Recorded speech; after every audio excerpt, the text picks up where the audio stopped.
Ah, la Coupe du Monde, celle qui nous fait tous trembler devant nos écrans, celle qui nous unit, nous réunit, nous oppose et nous propose un mois intense de tribulation. C'est dans ce 14 juin que débute la plus grande compétition footballistique.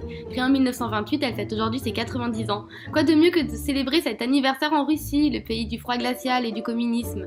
Avec un événement pareil, pas étonnant que le budget des cocos soit de 27 milliards de dollars. Nous, on achète bien un homme 22 millions. J'aurais été tentée de dire un objet à ce prix-là, mais disons que je laisse la déshumanisation au Qatar. Assez par les billets, revêtons nos plus beaux maillots bleu marine, sans identification à notre marine, et unissons nos forces devant nos écrans.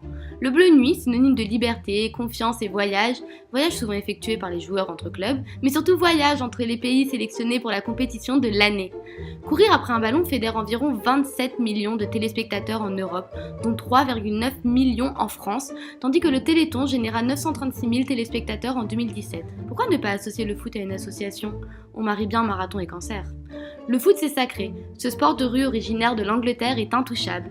En ce temps de Coupe du Monde, les drapeaux tricolores se hissent sur nos balcons, les postes de télé sont allumés et les cris des supporters varient en fonction des passements de jambes des joueurs. Ces stars du ballon sont en haut du classement salarial. En moyenne, un joueur du PSG touche un chèque à 6 chiffres à la fin du mois. Quoi qu'il n'y ait pas de bonne ou de mauvaise situation, la leur est plutôt agréable. Regarder des millionnaires en mini-short provoque une vague de frémissement chez la population. Pourquoi le foot et non pas le rugby ou la natation ? Non, le football est un sport unique et accessible à tous. Pendant 90 minutes, on oublie nos priorités comme la faim dans le monde, la montée des populismes ou encore la crise économique. Le foot, ça rassemble des gens qui se ressemblent et s'assemblent pour défendre ensemble les couleurs de leur équipe fétiche. Comme dirait un confrère romain, du pain et du jeu, tout ce dont un homme a besoin pour oublier ses obligations le temps d'un instant. Oui, parce que sans vouloir jouer les féministes, le football est majoritairement supporté par des hommes, bien que les femmes s'y mettent de plus en plus. En résumé, le football nous permet d'oublier nos problèmes, de nous inventer commentateurs sportifs et d'envier les joueurs face aux sommes astronomiques dépensées chaque année pour leur transfert. À présent, la Coupe du Monde, c'est fini. La nation est unie et en joie dans un monde où désunification et surcharge mentale rythment le quotidien des compatriotes.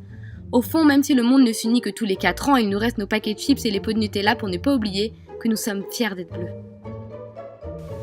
Si toi aussi tu es fier que nos champions aient gagné la Coupe du Monde malgré les 10% de chômage en France, tu peux liker et commenter. Et si toi aussi tu vas acheter ton maillot 2 étoiles à 140 €, tu peux t'abonner pour encore plus de vidéos.